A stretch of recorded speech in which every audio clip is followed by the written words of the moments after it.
Hoje nosso assunto é a economia brasileira, que em 2018, pleno ano eleitoral, segue patinando. A projeção de crescimento do PIB de 3% está longe de ser alcançada. O índice de desemprego segue alto, milhões de brasileiros deixaram de buscar emprego, a pobreza e a extrema pobreza aumentaram. Para compreender esse cenário e como ele impacta o ambiente político do país, eu converso com o economista da FACE, a Faculdade de Ciências Econômicas da UFMG, o professor do CEDEPLAR, Marcos Flávio Rezende. Bem-vindo, Marcos. Obrigado, Vivian. Marcos, o que explica essa persistência dessa crise econômica? Nós tivemos um período de recessão. Ano passado cresceu 1% o PIB, mas contra todas as projeções parece que nós vamos crescer pouco também esse ano. Nós estamos aí patinando. Olha, desde que a gente entrou em recessão, a retomada do crescimento requer canais de demanda. É necessário que alguém gaste na economia para as empresas decidirem aumentar a produção, aumentar o emprego e futuramente até fazerem mais investimentos, né? E a gente tem 4 canais de demanda, são os gastos do governo, as exportações, o consumo e o investimento. O investimento privado está parado porque o empresário, nessa situação caótica da economia, não tem perspectiva de lucro.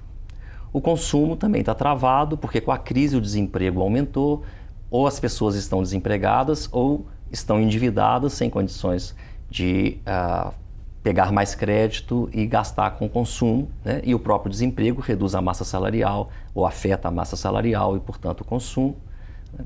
Então, sobraram as exportações que não dependem da gente e estão até crescendo, foram um dos elementos que ajudou a retomada em 2017, que foi um crescimento pífio, pequeno, né, mas bem ajudado pelas exportações, mas não dependem da gente, depende da economia mundial. E, por fim, os gastos do governo.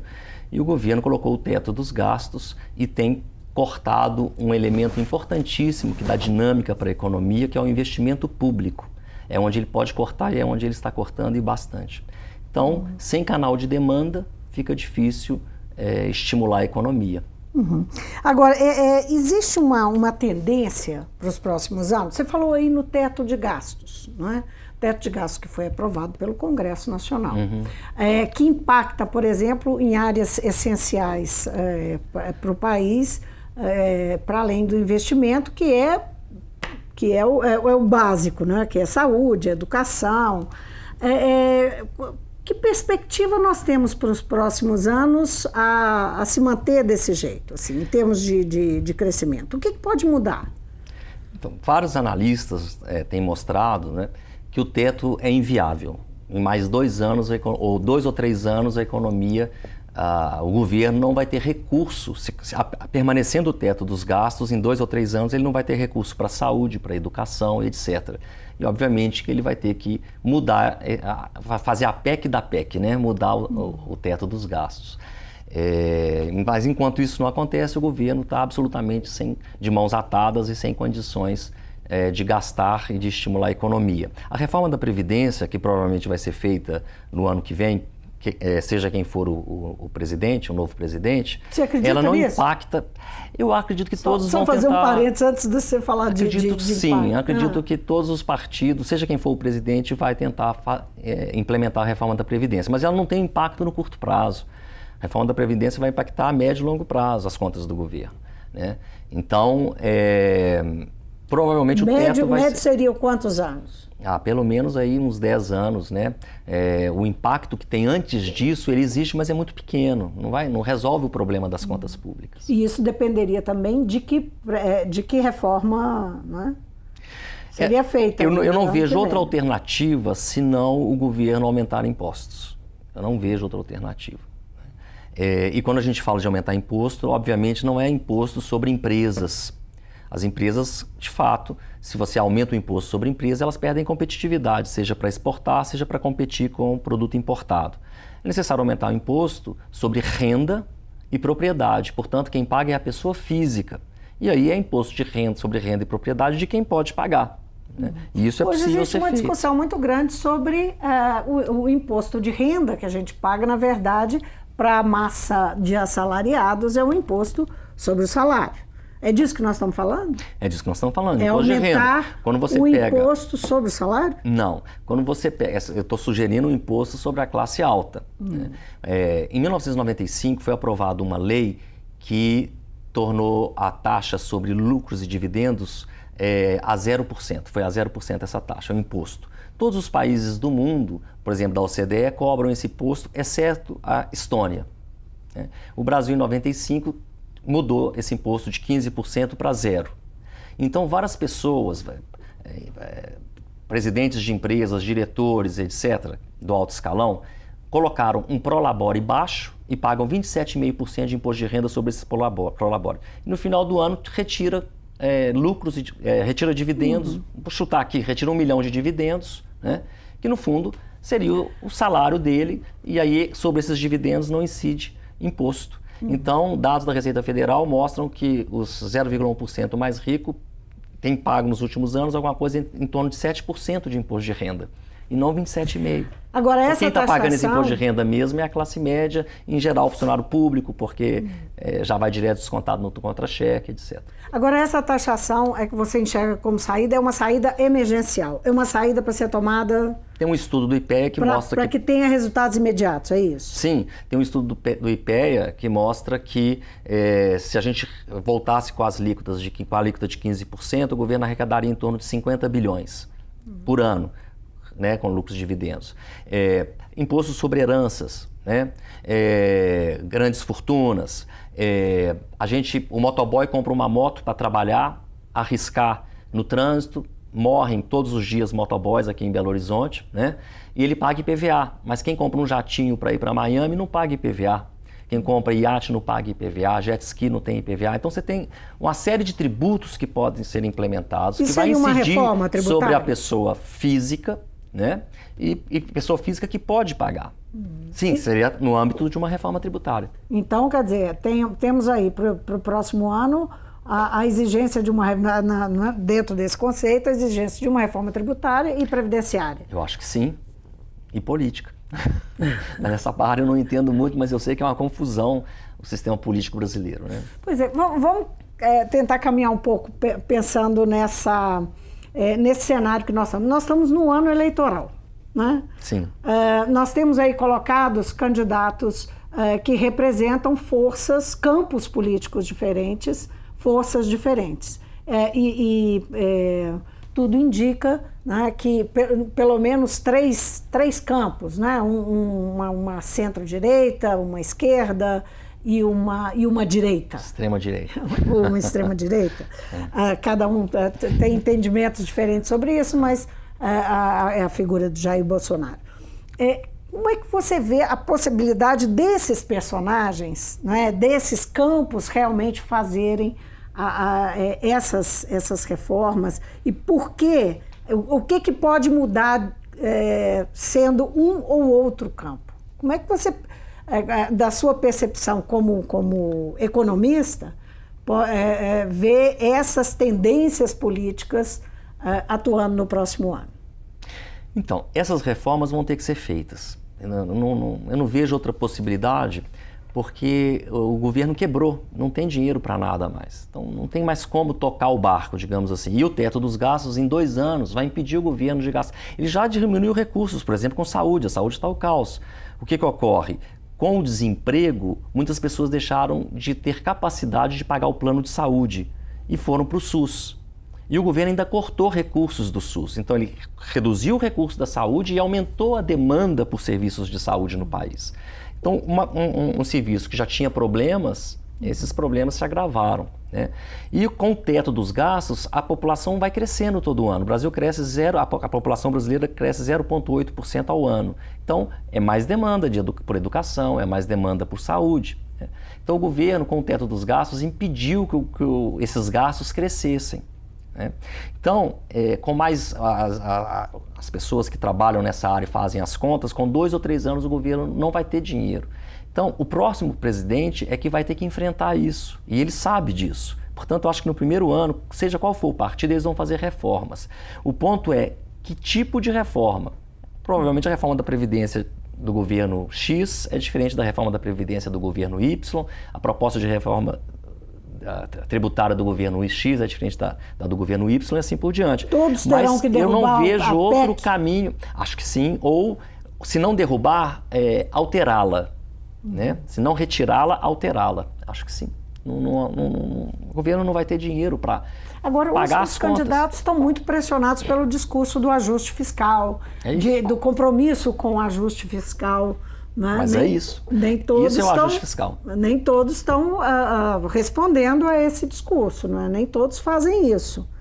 Em geral, os candidatos dizem que vão fazer esse ajuste fiscal. Sim, sim. O ponto é que ajuste fiscal fazer. É só cortar gastos? O Temer acabou de fazer isso e está demonstrado que não deu certo.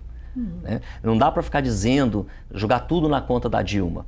A Dilma errou? Na minha opinião, sim. Uma série de erros de política econômica que ajudaram a trazer a economia para onde ela foi. Tá? Mas nós já temos mais de 2 anos de governo Temer e a economia continua um desastre, um caos. Né? O que você coloca na conta de Dilma e o que você coloca na conta do Temer? Muito bem.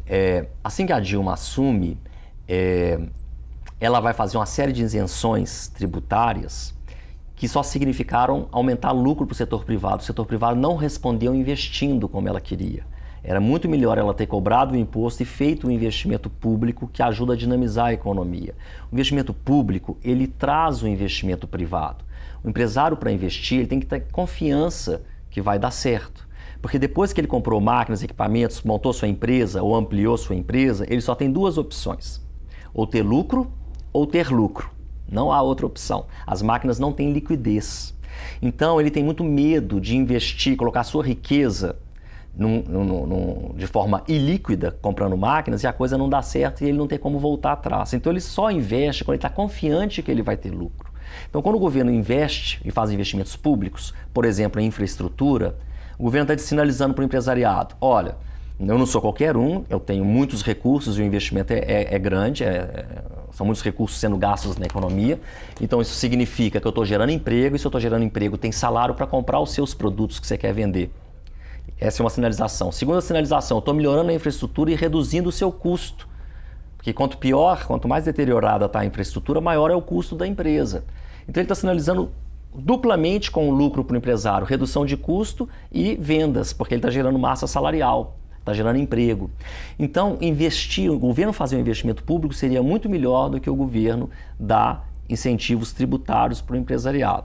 Mas não foi só esse. Houve uma série de equívocos, políticas. A própria concessão de incentivos foi feita de uma maneira atabalhoada, primeiro para um setor, depois para outro, depois estendeu para outro. Cada hora era um setor. Então, tudo isso tira do empresário uma capacidade de planejamento e gera uma insegurança. Qual é a próxima política? Porque cada hora é uma coisa. Tá certo? Então é necessário você ter uma política fiscal, monetária, cambial, organizada, combinada com a sociedade, transparente, para dar segurança para o empresário para onde a economia vai a partir daquelas políticas. E aí ele fica mais seguro para investir e estimular o crescimento econômico. Agora, não é assim uma animosidade instalada já há alguns anos, que fica difícil, assim, sinalizar, é muito pouco, sinalizar com aquilo que se espera do governo, isso que você está apontando. Coisas que deviam ter sido feitas ou não deviam ter sido feitas, não é? Medidas políticas, uma política econômica que fosse mais atraente para o empresário. Mas não há uma animosidade política, não houve uma animosidade política que impediu e que que foi colocada na agenda do próprio empresariado, que barrava qualquer coisa. Se tinha uma campanha do impostômetro, se o governo resolvesse taxar, colocar impostos, será que não teria dado tudo na mesma coisa? É uma pergunta. Veja bem, os impostos já estavam lá. Ele não precisava aumentar os impostos, não precisava taxar mais, já estavam lá. Ela resolveu tirar, tá certo? O empresário, ele quer lucro. Não importa se o governo é direita, se o governo é esquerda, se der lucro, ele vai, tá bem? Mas houve várias outras políticas que não produziram um efeito de ensejar um otimismo para os empresários, tá? E quando houve a reeleição, né? a política feita, que é a mesma que o Temer seguiu, que é a de corte de gastos, né? Houve uma mudança radical na política econômica e o governo resolveu que ia cortar muito os gastos para fazer o ajuste fiscal. Você não corta, você pode fazer ajuste fiscal cortando gastos, mas quando a economia está crescendo. Em 2004 já houve uma queda abrupta do crescimento econômico, que foi de 3% em 2003 para 0,5% em 2004. Nesse contexto de forte desaceleração da economia, o empresariado está vendo que as vendas estão caindo. Se o governo anuncia que vai fazer um ajuste fiscal cortando gasto, como o Joaquim Levy fez, o empresário vai esperar. Você sabe que se você colocar o seu dinheiro ali, se não der lucro, você não tem como reaver esse dinheiro. Você vai ter uma perda de riqueza. Então, já que estão anunciando corte de gasto num contexto de desaceleração, a primeira coisa que o empresariado faz eu não estou tirando o pai da forca, eu posso esperar 1 mês, 2 meses, vou engavetar o projeto de investimento e esperar um pouco. Todo mundo faz isso, aí o investimento cai o gasto do governo, cai o investimento, cai a demanda agregada. Sem demanda não tem vendas, sem venda o empresário demite e começa o desemprego. E isso vira uma bola de neve, porque essa demissão reduz a massa salarial, que reduz ainda mais o consumo e assim por diante. Já me disseram, mas acontece que o governo tentou fazer o ajuste fiscal e não conseguiu. É verdade, mas basta anunciar que o empresariado, num contexto de desaceleração econômica, vai esperar. E mesmo assim o governo cortou gastos, ele não cortou tudo o que queria, mas cortou os investimentos públicos. Desde 2015, desde 2014 os investimentos já vinham caindo. Então tem uma série de equívocos. E o Temer... O presidente... O Temer avançou nessa proposta. Piorou ainda mais a situação. Tanto que como é que você retoma em 2017? Ele deu FGTS, fez uma coisa diferente. Com o FGTS as pessoas ou gastaram ou liquidaram as dívidas. Liquidando dívida passam a ter crédito e podem gastar. Tá certo? Deu sorte, uma baita safra agrícola, os preços de commodities internacionais subiram, que não depende do governo brasileiro, as exportações cresceram e no contexto da recessão que estava, a inflação cedeu e ele pôde baixar juros. Então, queda de inflação, queda de juros facilita o consumo, tá certo? Junto com o FGTS e com a ajuda das exportações, a gente voltou a crescer 1%. Aí o governo mantém o teto e continua com esse discurso que só vai cortar gasto. Tinha que ter, inclusive é melhor uma CPMF do que cortar gasto nesse contexto. Você só faz ajuste fiscal cortando gasto quando a economia está crescendo.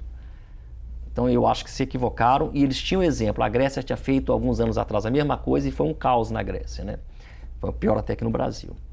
Mas que eu fico... A nítida sensação que a gente tem, sempre que há uma discussão sobre... alguém tem que pagar a conta dessas coisas, não é? Faz ajuste fiscal, tem que pagar a conta, não tem? Tem. Vai recair sobre... Quando sobre alguém, sempre, normalmente sobre a maioria, né? Sim, sobre em detrimento de uma minoria. E quando essas coisas são colocadas em discussão, a gente vê a reatividade do Congresso Nacional para que isso se avance. Que margem de manobra tem um novo presidente, seja ele qual for? A pergunta, inclusive, na verdade, você acredita que a eleição pode mudar o rumo e abrir possibilidades dessas mudanças que você está dizendo que precisam acontecer? Você colocou muito bem, Vivian. Sempre o ajuste vai recair sobre quem não tem poder. E quem não tem poder é a ampla maioria da população brasileira, né? Então, o que eu acho que vai acontecer ano que vem? A situação é tão crítica das contas públicas que o governo vai ter que avançar um pouquinho em cima da classe alta. Eu não vejo outra saída. Você acha que não tem saída? Mesmo que seja o Alckmin? Ou ele vai pôr uma CPMF, que aí pega todo mundo, não só a classe alta, né? Todo mundo vai pagar essa conta. Mesmo que seja o Alckmin ou o Bolsonaro eleitos? Sim, eu acho que o peso do ajuste, se é mais forte para a classe média e baixa, se é mais forte para a classe alta, esse peso é que vai oscilar dependendo de que governo assumir. Mas eu acho que um pouco a classe média alta e a classe alta vão pagar. Agora... mas, obviamente, que boa parte do peso vai recair sobre a ampla 90% da população brasileira. Você acha que a economia vai voltar, porque a impressão que dá é que ela saiu um pouco da mira, inclusive, do debate eleitoral? Você acha que ela vai voltar a ser o assunto? E o que pode explicar a economia não está aí efervescente no debate eleitoral? É uma boa pergunta. Eu acho que nos últimos anos houve uma agenda progressista que permitiu avanços em vários segmentos sociais, né? E isso ajudou no debate, né? Isso ajudou a estimular o debate sobre a questão da homofobia, sobre a questão do empoderamento das mulheres, né? Sobre a questão do racismo, né? Então, esse debate também veio à tona, né? Mas não há como o debate econômico não ter um espaço aí, um espaço privilegiado.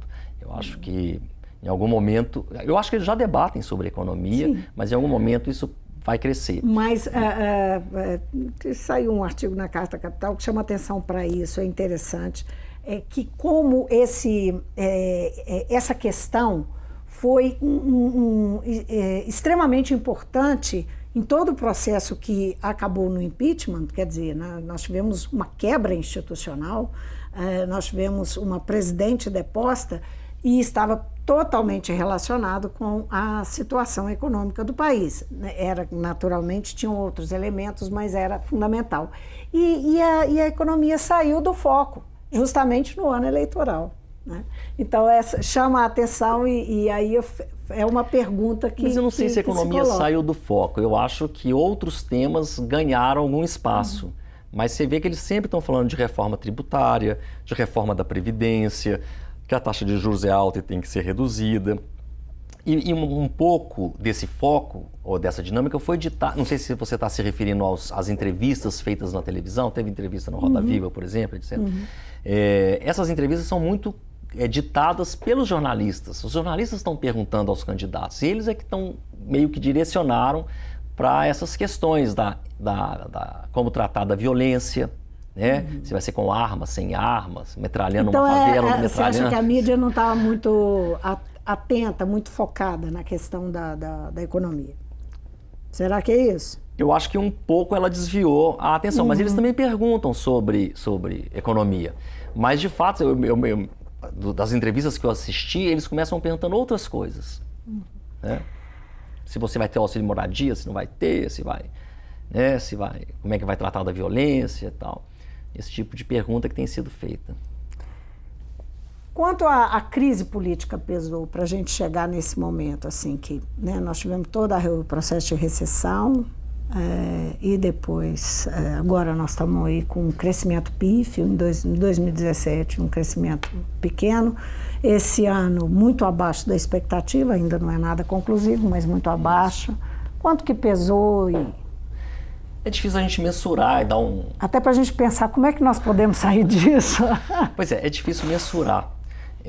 Mas com certeza existe um efeito forte na economia que vem da política, né? Se os empresários não estão sabendo que tipo de política econômica vai ser adotada, porque não sabem que governo vai assumir o poder, né? Como eu disse, esses ajustes vão ser feitos, mas qual ajuste fiscal?